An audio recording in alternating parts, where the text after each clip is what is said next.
Hello, hello, hello, and welcome back to Bri Speaks podcast. I am your host, Bri Speaks, and today we are talking about how racism is narcissistic abuse. Full stop. It is narcissistic abuse, and I've got definitions, I've got lists, I've got examples, and I cannot wait to explain them to you all. Like we know it's on the one of the six narcissistic social hierarchies of control. We know this, but I might want to do this for all of them, but I know for racism specifically, it's like when you zoom out and you look at it and you compare it side by side, which is what we're about to do today, to the definition of narcissism, it's like that's what it is. And then all the white people, the possibly well-meaning, probably not well-meaning white people who are going to come on here and say, start the gaslighting, which is going to be one of them, saying, "Oh, white people need to stop complaining," or start the reverse victimization because Darvo,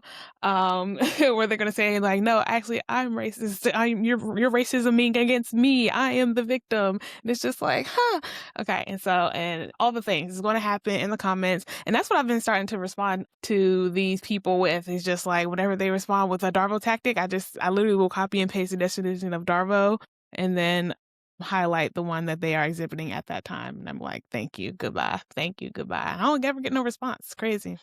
Ain't that crazy how I never get a response? But, I guess that's how it goes. So, what is narcissistic abuse? Narcissistic abuse is a pattern of manipulative, controlling, and emotionally damaging behavior used by someone with narcissistic traits to gain power, often involving gaslighting. And here are the characteristics we're going to go through: love bombing, isolation, and lack of empathy, leaving victims feeling confused, valued, and questioning their reality.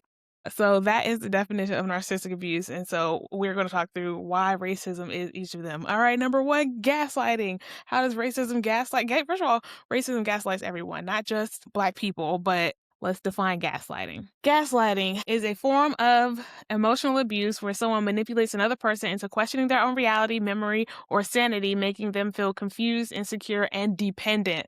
Tactics include denying events that never happened. Well, the way that the United States and white people as a whole, but United States, we're going to talk about governing bodies, let's say, which are run by largely white people, but let's just say the United States governing body.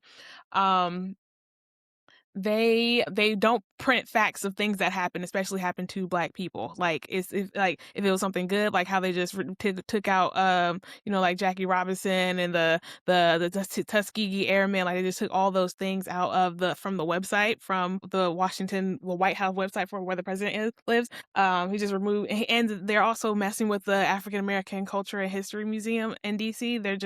They're messing with Blackness, the representation and the facts of Black contributions everywhere. And this is, mind you, they're removing the ones that are even recognized. Like, we know there are thousands of accomplishments that Black people have done that have either been holistically ignored or lied about completely and stolen and given credit to someone else. It's either one of those two, like just pretend like it didn't happen or it wasn't a Black person who did it, or take credit for it and give the credit to a white person like that. So that either that never happened, or calling you too sensitive, right? They always tell us that we need to stop complaining. We need to, I don't even want to say pick ourselves up by our bootstraps, like always acting like we are the ones who we should be quiet. We should just be quiet. Yeah, sure, we have exploited you, kidnapped your people, brought war into your villages, your towns, your countries, created messed up political systems where we implanted people who will be able to bend to our will or do things that were more in our interest than the interest of the African people who lived in that country.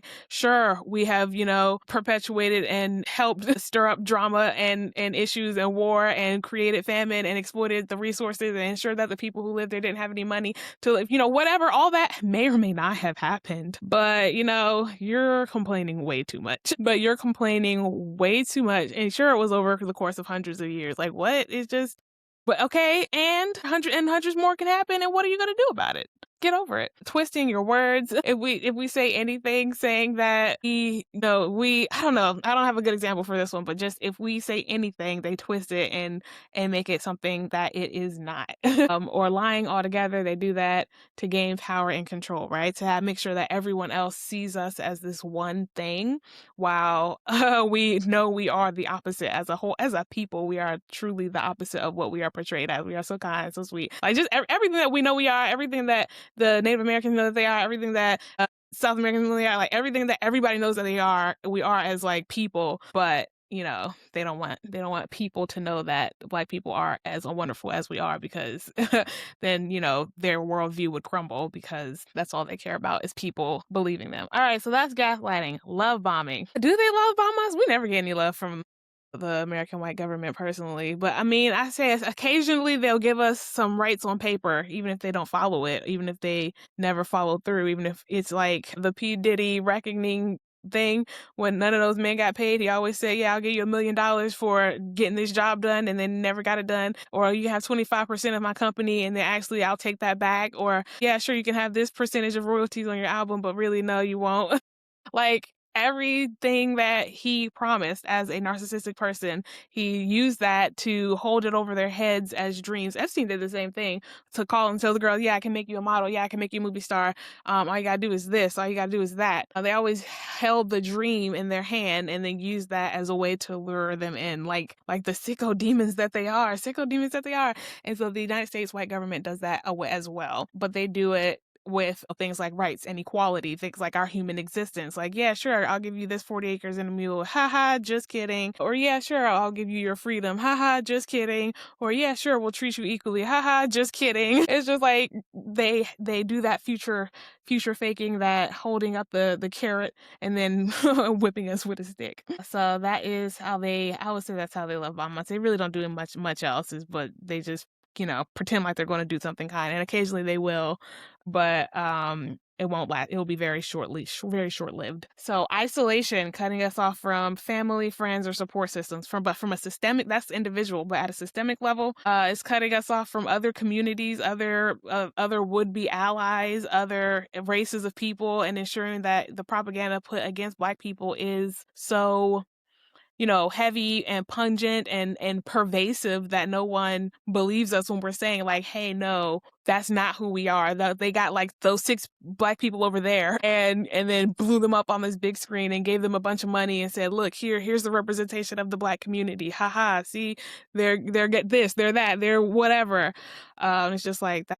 That's not even like well, it might be like a quarter of us. I'm gonna say not even a quarter, but like maybe a quarter, but like really maybe even like a seventh or an eighth. But it could be okay. A significant portion of the population could observe some characteristics that they do blow up about us, but that does not mean that some of those characteristics are not all bad, and then other ones are results from systemic oppression. And so there will be a greater propensity for negative behavior when there is a greater amount, when there's a lower amount of like opportunity for access to good and great things. So. Okay. Lack of empathy. How does racism lack empathy? Well, let me pull up a seat and get you a nice sweet cup of hot chocolate, because it's going to be a long one if I were to go through how it is the lack of empathy that racism has caused towards Black people across the globe is crazy. Like the dehumanization is obviously it's like the worst part. Is wherever you go, it's like people are like, oh, Black people are gonna steal, or Black people are gonna be loud or be angry or be aggressive, and it's just like no, or Black people are worthless. It's just like, or Black people are ugly. It's just like, and then the violence against Black people, the violence against Black people is crazy. It's especially like state sanctioned violence by way of the police force, or by way of the justice system in general. Like, White people feel emboldened to do it because they know they're not going to face any consequences. Police are going to do it because they know they're not going to face any consequences. People in the jails, like those, like the guards, the wardens, they do it because they know they're not going to get in trouble. Like, it's just like, it's an entire system built around allowing Black people to be hurt and harmed violently without any repercussions. Whole system for it. A whole system for it. Like, that's all it does. That's all it does. It does little to nothing else. So the lack of empathy it's great. Manipulation of the entire Western media, I don't know what else you want me to say about that, is manipulating the entire planet to feel a certain way about people who have darker colored skin. It's so crazy because it's like dark skin it's so beautiful. All skins are beautiful. All skins are beautiful. They really are, and all shades for just in their own way, in their own unique way. But something about Black people. All right.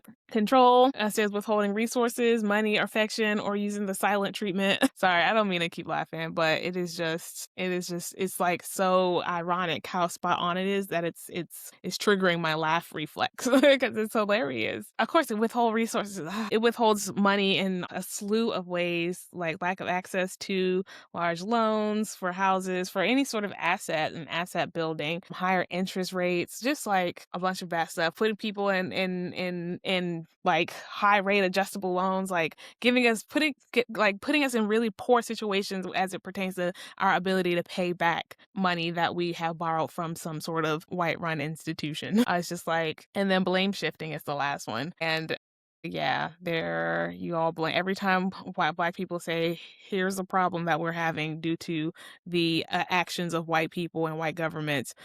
It's always our fault. It's always our fault, and we need to be quiet, and we need to, stop talking, and get over it, and stop. Like, don't bring it up again. It's just like, and then if you do, it's your fault. It is all our fault for our community being the way it is. It has nothing to do with the government putting more guns or less grocery stores or more drug access or more police, like less resources for schools, like all that stuff that comes from the government that other people get and we don't get is not our fault. And then we try to build it ourselves, do it completely with our own funding, and then you guys either come and burn it down or build a large police facility beside it so that you can slowly dismantle it one arrest at a time. Like, I don't know. But